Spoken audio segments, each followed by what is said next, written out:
This is Blair Durham with Black Wall Street Today, your media hub for all things Black business and related news, strategy, and events. You are tuned into Black Wall Street Today, where we bring you and interview the hardest working, most innovative, and most community-oriented entrepreneurs in the Hampton Roads area. Black Wall Street Today is brought to you by Black Brand, the Hampton Roads Regional Black Chamber of Commerce. So, if you know an entrepreneur out there, or even an aspiring entrepreneur who needs to be surrounded by like-minded folks who are focused on progress, or if you are just a few meetings away from where you need to be, you have the vision, you have the drive, but you just need to meet the right people, well, then you need to head on over to www.blackbrand.biz. That's www.blackbrand.biz. You go to that website and you can join as a member and come to our many programs and many events that are occurring all throughout the month. Or if you just want to get a taste test to see what it would be like to be a member, head over to that website, www.blackbrand.biz. Go to join and try our 30-day free trial membership. It costs you absolutely no money, and you will still get 30 days of full membership privileges, being able to come to our networking events, our programming, our educational events, meet someone who can help you come meet the entrepreneurial Black community of Hampton Roads. So, today, on Black Wall Street Today, we have our special guest, Deeana Moore. Now, Deeana was born in Norfolk, but raised in Hampton. She's a former healthcare professional and she's a current entrepreneur. She is a proud Hampton crabber, go Hampton High, and a mom of 5 amazing children. She also raised 3 children in love and has 5 grandchildren and has loved hundreds of children in her 21 years of coaching cheerleading. She has an Associate's of Science in Medical Assisting. She has a Bachelor's of Science in Information Technology. After 30 years in healthcare, including cardiovascular technology and health information systems, she retired from corporate in 2017 to go into full-time entrepreneurship, and you know we love that. She is the founder and executive director of Do-Gooders of Hampton Roads, as well as the owner of 2 businesses. She takes care of her spunky mother, who is 75 years old. Her 2 businesses are Hands Over Hearts for Life and Freedom Enterprises. As a powerful coach, consultant, and community advocate, she spends her days working to make life better for everyone. And her strengths include training, facilitating, and serving others. I'd like to welcome to the show Deeana Moore. How are you doing today, Deeana? Good morning. I'm doing well. Thank you for the invite and thank you for the amazing introduction. Yeah, of course. So I introduced you as the executive director and founder of Do-Gooders of Hampton Roads. Can you kind of explain to the listeners what Do-Gooders of Hampton Roads is? It sounds like maybe you do some good. That's absolutely right. Do-Gooders of Hampton Roads was founded in my living room by myself, my son, and one of my dear friends. And the organization was basically God-driven because it definitely was not a decision of mine to just start a nonprofit.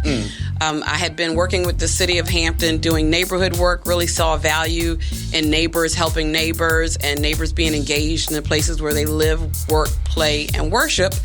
And we were sitting on the couch and it was a snowstorm. Make a long story short, someone was tying scarves to the trees in New York City. It was a social media post. And that created this rich conversation about how you can help people with what you have. And that's how Do-Gooders of Hampton Roads was founded. So fast forward, I got a group of people together. I said, let's just put this thing together and see what it looks like to actually just do good. And it really started off as being a neighborhood organization. I'm from the Shell Road neighborhood in Hampton, so those who are from Hampton are very familiar with Shell Road. We are proud people who live in our neighborhood. Some people may not, like our neighborhood, but we love it, right? And so we came together in this group and we decided that based off of my vision and ideas and things that they put into it, the Do-Gooders of Hampton Roads was going to be an organization that helped people to do good, speak good, and show love through acts of community kindness. And that has grown into this full-blown organization. It was a neighborhood group. Now we've gone nonprofit. We are in the process of creating chapters. So right now we have Do-Gooders of Hampton Roads Hampton, but the 5-year plan is to have chapters in every one of the 7 cities in the Hampton Roads, where people can actually get together and take care of each other in the places where they live, work, play, and worship.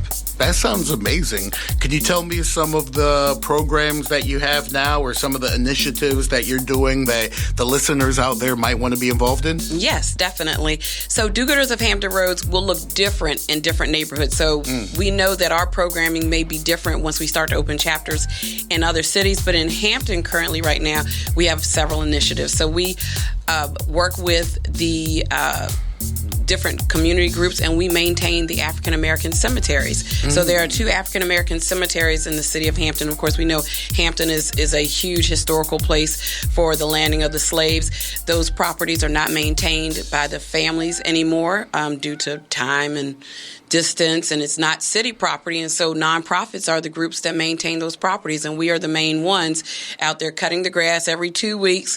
We feed the volunteers who come out. We need people who want to weed eat, cut grass. It's a great way to give back to your community in a way that nobody else really knows is an opportunity that exists. We do several signature events. So Christmas Day is my favorite one.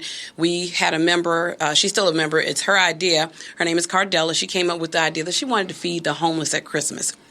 So this originally was going to be this charitable event where we thought we were going to have a whole lot of homeless people come and we were going to feed them, provide clothes and toys for them. And the first Christmas feeding was hilarious because what we realized was there wasn't a whole lot of homeless people that we fed. What it ended up being was a lot of people who were lonely at Christmas.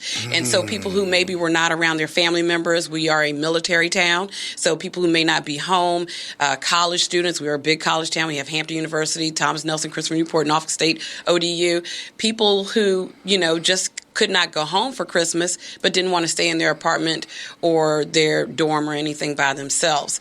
And so it has morphed into this huge event now. We do it on Christmas Day. Everybody that's a volunteer, we've all changed our lives for this event because we used to do Christmas with our families on Christmas Day. I know for my house, we do Christmas on Christmas Eve because Christmas Day, we're at our organization doing our Christmas party. It has grown from us serving 50 people the first time to well over 300. Wow. Yes, and so it's an amazing event. We give away clothes, toys, food. We partner with other nonprofits, and then after the event is over, we serve those who could not leave their homes, such as our senior citizens and families who maybe wanted to participate but didn't have transportation. So if they reach out to us and say, hey, I wasn't able to give my kids stuff for Christmas, but I can't get there, give us your address. We'll put something together and we'll come by. And so it's just an amazing day. That's probably my favoriteest thing. Then we also celebrate our neighborhood through something called the Shell Road Fest because most of us are from that area. And that's where we kind of celebrate the neighborhood. We give out school supplies. That's an event that's kind of morphing and changing as we grow our organization from a neighborhood group to more of a city organization. And the last event I do want to tell you about is something called the Thanksgiving Give and Receive. So that event is where we ask at least 100 families to donate turkey and what's the word I'm thinking of? The trimmings, Gotcha, the greens, the sides, candy yams, the sides, yeah. So they donate. We ask them to donate those. So they come from 9 to 11. We have hot chocolate, music, activities for the kids. And from 9 to 11, those who can donate They come by, we celebrate them, thank them. And then from 1 to 3, we have families who have signed up to receive. And so we call it the give and receive. And then sometimes you have the families who are giving and they hang out because they want to meet the families who are receiving. And it just becomes this big kind of neighborhood celebration. So that's another one of our signature events. We have a few other things we do, such as the clothing swap. We're very huge on partnering and collaboration with other nonprofits and volunteerism. So we have a lot of manpower. People want to do good, but sometimes they don't know why or how or what to do.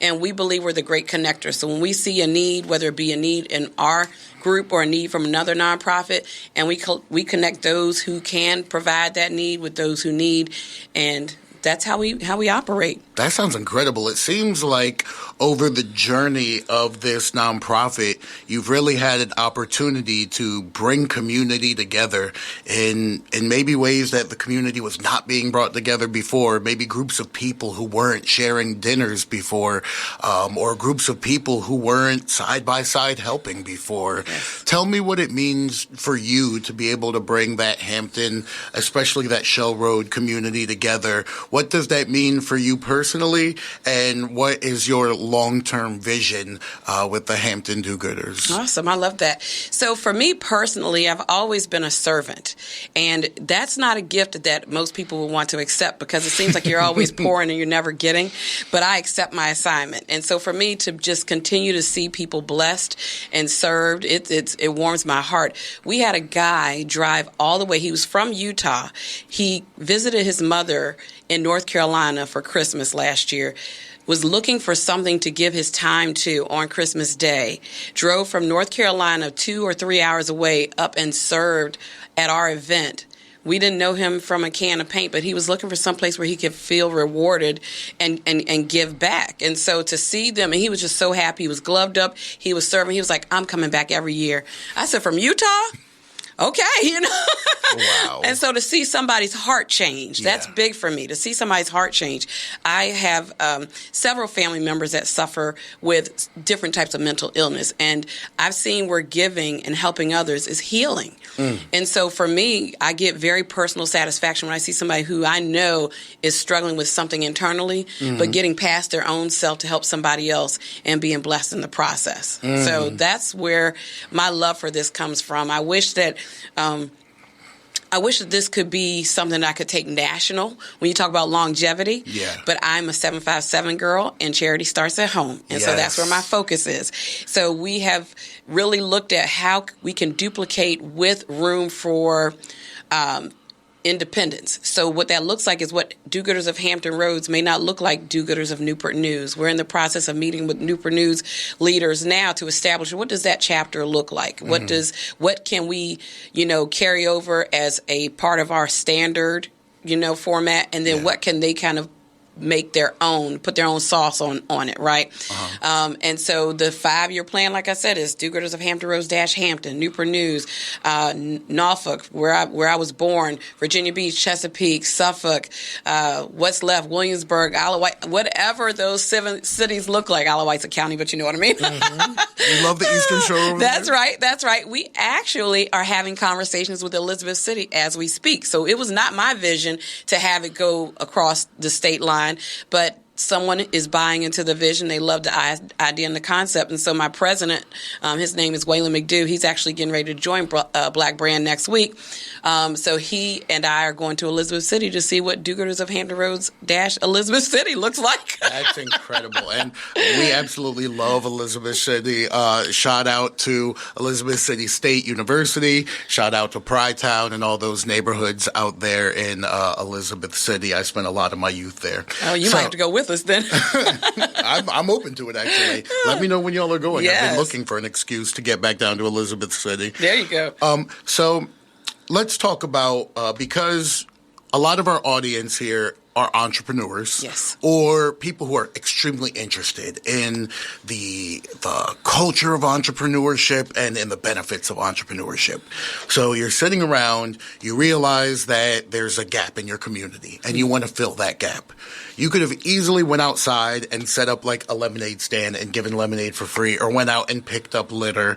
What made you take the time to form a nonprofit, file 501c3 with the SEC, create an executive board, create bylaws. What made you take this spirit of service and a compassion for the people and turn it into an actual business entity? What made you take that step? This is not going to be the answer that you think it's going to be. So I just want to preface that. So I always envisioned do-gooders of Hampton Roads, in the beginning at least, as being neighbors helping neighbors, really on a smaller scale. But God's vision was much bigger than that. And so I did some training with the city through something called asset-based community development. And what that says is you don't look at things as a glass half empty. You don't look at an abandoned building as an abandoned building. You look at it as an opportunity. What can we do to make that building functional for our neighborhood? And that's really what that training really helped me to establish Do-Gooders of Hampton Roads. What I didn't want was all the stipulations of a nonprofit. I didn't want to be out here asking people for checks. I didn't want to do things and take pictures and people don't see any impact. And so I really fought the idea of becoming a nonprofit, but we were getting so inundated with people saying, hey, we want you to come help us with this. We want to donate this, but we can't get a tax write-off. And I'm like, oh, man, I guess you can't. And so my president, Waylon McDew, he challenged me for 2 years straight. Deana, we need to go nonprofit. We need to go nonprofit. We need to go nonprofit. One day he came to me, put his hand on my shoulder. I'll never forget. And he said, Deana, we can help more people if we do this. And that was the one deciding factor, because I did not want to look like other nonprofits that I had been, seen in the community, read about. I wanted to be different. I wanted to be real organic and natural.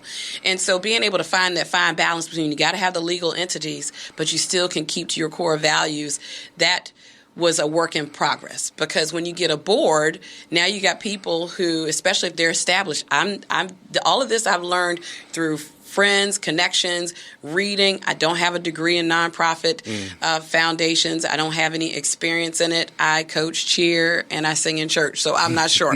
But so with that being said, everything was kind of a learn as you go. And to be able to find that organic balance between the legal structure and the natural state of giving good has been a balance that we've had to work on and we continue to work on. But that's really what made us do it, is so that we could impact more, we could qualify for more, we could, make an impression when we're talking to people and we say we need this funding, we need 100 backpacks, we need, 500 turkeys. And it's nice to say you could collect all of that from the neighbors, but sometimes it doesn't work that way. So that's why we did it. And it was not easy, but it was worth it. Now, it's not just the nonprofit that you're responsible for. You're also responsible for Hands Over Hearts for Life. Now, before we dive into Hands Over Hearts for Life, I'd like to just take a moment and pause here and ask you, what is it like living your everyday life, being an executive director of a nonprofit, and being responsible for a for-profit business? How do you juggle everyday life plus being an entrepreneur of a for-profit plus being the executive director of a nonprofit? What's that like? Is there balance? Do you sleep? No. I don't sleep, so I wish I could give you a better answer, but I don't want to sleep. I sleep as much as I need to sleep. So I do sleep, but when you are excited about what you do, then laying in the bed is not always something that drives you. You're driven to get up in the morning. I wake up excited. I loved what I did in corporate America. What I didn't love was some of the bureaucracies and some of the mistreatments that I experienced. But I was great at what I did, and I really took what I did in corporate America and turned it into a business. So to be able to take what I love doing but do it for me, that's I don't need 12 hours of sleep. So, but the balance thing is a work in progress as well. I've been doing this 6 years, and it really wasn't until year 5 that I could really see that in order to grow these things, I had to get control of myself and I had to grow my mindset. Yeah. So I spend at least 30 minutes to an hour a day reading. And some people say, well, that's not time you're making money, but I'm training my mind how to make money and how to be a better business owner, how to be a better business partner, how to be a leader that does not lead by, dictatorship, but by love, and how to, incorporate all those things. And so, and then taking care of my mom is huge, because she's definitely needs full-time care, and she lives with me. So time balance is a work in progress. There are lots of, softwares out there that help you do that. My biggest strength is at the end of the day, I look at what I did and what I didn't do. And I don't beat myself up for what I didn't do, because that was a problem in the beginning. I didn't get this done. I didn't get this done. And I said, no, if I'm thinking asset-based, then that means I got to focus on what I did get done and move that other thing to the next day. And being able to prioritize. I use software such as Monday and ClickUp, which helps to keep me organized. And without those softwares, I'm not sure. I probably got a little bit of attention deficit undiagnosed. So I think that's kind of a trait that maybe a lot of entrepreneurs have, because every day I think about something else to start, do, or try. Yeah. But it's exciting to me. I ask God to let me live till 107 because I'm not done yet. So that's beautiful. Where did you develop this asset-based mindset when it came to your everyday life and the way that you wanted to value your 24 hours? I think before I was exposed to it as a concept in neighborhood work, my heart thought like that. So I've always been a glass half full. Like I said, I coach cheer. I sing in church. I have a lot of children. I love family. I love community. And because I'm a servant, I'm always looking for ways to make other people happy. And that makes me happy. You know what I mean? And so being able to learn what that looks like from a systematic standpoint, not just Deeana wants to do this, but to actually take some training and actually apply it to my personal and my business life was huge, because if it was up to me, I'd be doing for other people all day long and wouldn't be making any money.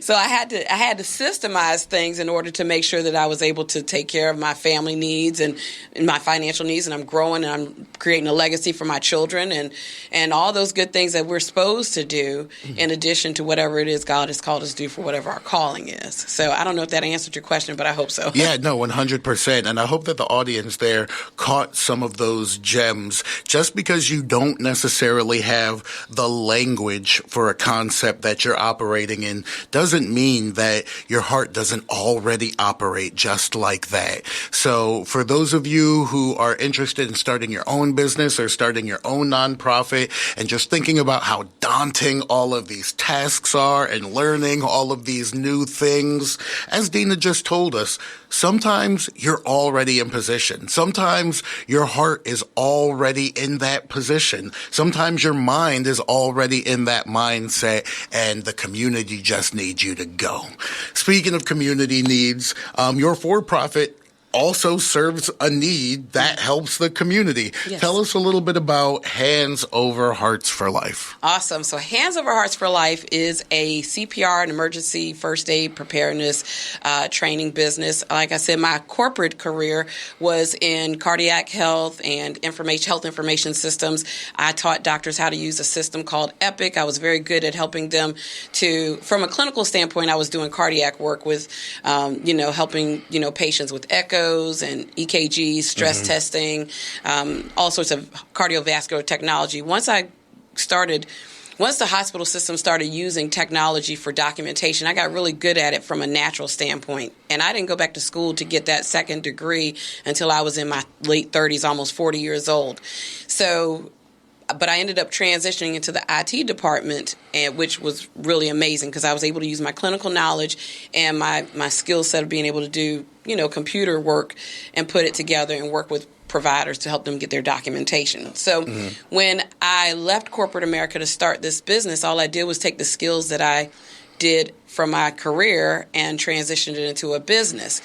I started off as a CPR instructor because the hospital I worked at needed instructors to keep the staff trained, but it wasn't going to be something you would get paid for. It was just an additional thing, but the training was free. So I took the training, and make a long story short, I would help my coworkers if they were getting ready to expire and couldn't go to work the next day, or, it wasn't anything that was a money maker. It was more of a hobby and just something to have a title. Yeah. We love titles. So, but I had a friend of mine, her name is Francine. She's a nurse practitioner, still comes to me this day to get her CPR certified renewal. And so Francine had a friend who owned a tattoo shop. The tattoo shop had an emergency, a medical emergency, where the guy probably had a heart attack and needed CPR. So he talked to her about needing to be able to maybe get a staff trained, and she thought about me. So she called me and she said, would you ever teach outside of the hospital? I said, well, I wrote it down. I had written a business plan with ideas, not knowing that it was a business plan. Yes. Yeah, so it was just ideas to me, but I eventually looked and said, oh, that's a business plan, right? And so when she said that, the first thing that came across my head was dollar sign. And I'm like, so I can get paid to do this. And so I had no clue how to charge. I didn't own any equipment. If I needed to teach a friend, I taught him at the education office at the hospital. And so then it was a process, okay, where are you going to get the equipment? How do you charge?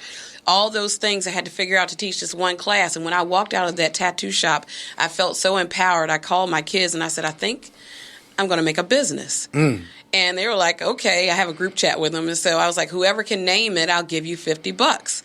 And one of my kids named it Hands Over Hearts at the time. I added the life later on and sent her $50. She was a student at VCU at the time. And so here we are 6 years later. It's in a full official CPR and emergency preparedness business. I have 3 independent contractor employees, which are my kids. I have about 12 instructors who I have trained who work underneath me and are able to go out and subcontract for me. Not only do I own my own CPR business, but I work for 4 other ones as subcontractors, some of the larger ones in the company. And so I've been able to really take the need to learn CPR. And we saw it this year. We've seen a huge need for people to be able to save a life. And right here in the city of Norfolk, oddly enough, the bystander CPR rate is 14%. So what that means is there is now I'm not a math scholar, okay, but that's 86% chance nobody's going to know what to do if one of us collapses here in this studio. And so the need to be able to teach bystander CPR and emergency preparedness is huge in order to save lives. It does not have to be a healthcare professional. We out here in the community are the first responders. And I've seen it on the other end when they came to the hospital and nobody did anything for 4 or 5 minutes. So now that I'm out here in the community, I make sure that my coaches know CPR. My kids know CPR. We were at an event with another nonprofit this weekend. We had a young lady who had a heat emergency, and just me and my fellow instructor knew what to do, but there were hundreds of other people there. Wow. So we got to fix this. Yeah, 100%. We got to fix it. And I'm glad you're really stepping up to the plate there, because the education that you're offering, sometimes in business, we could say, wow, that could save a life. But here, no, it is, in fact, actually and actively saving lives. So if I fall out on this Hot 91 carpet right now, you got me, right? I got you. Excellent. I got you. Awesome. So I know that there are folks listening right now who may be interested in learning CPR themselves because they might live with an older family member and they want to be prepared. Or there might be someone listening right now who really wants to do good in their community and wants to be able to connect to you to be able to have a conversation about that. How should people reach out to you, whether they want information on Hands Over Hearts for Life or whether they want information on Do-Gooders of Hampton Roads? Where can we find Deeana Moore? Deeana is everywhere. So I'm on Facebook, Deeana Moore. I have a personal page and a business page. Hands Over Hearts for Life with the number 4 is also on social media, Facebook and Instagram. Do-Gooders of Hampton Roads is also on Facebook and Instagram. Then you can also find me by my business email, which is deeanamooreabc@gmail.com. So that's DeeanaMoore@gmail.com. And that stands for Asset-Based Coach, because I believe in assets. So that's why the ABC is there. I'm also on LinkedIn. So if you go to LinkedIn and type in Deeana Moore, I'm the only one in Hampton, Virginia. So there's a few other ones, but they're not in the 757. And then I'm always somewhere around the Shell Road community. I coach cheer for Kappa Cardinals Athletic Association. Big ups to the Kappa Cardinals Athletic Association. So Monday through Friday, you can find me on Briarfield Road coaching cheer. So awesome. Well, if you're in the sound of my voice right now, please reach out to Deeana Moore and let's come together and do more good in our communities. Deeana, I want to thank you for coming on today. It's been an absolute pleasure getting to know more about you and your business entities. And thank you for listening. I know you're probably on your way to or from church or getting in that good Sunday morning clean of the house. And I'd like to thank you for tuning in to Black Wall Street today. Phenomenal. stay with us online at Black Wall Street Today on Facebook and Black Wall Street Today on Instagram, and then follow us on Twitter as well at BWST Today. We look forward to talking again next week. Have a wonderful week. I have said and I will continue to say that the most important priority for the Black community is the Black community, not a particular political party. Phenomenal. Hey, yo, when I say Black, you say Wall Street. Black Wall Street. When I say Black, you say Wall Street. Black. When I say Black, you say Wall Street. Black. When I say Black, you say Wall Street. Black. Black Wall Street. Black Wall Street.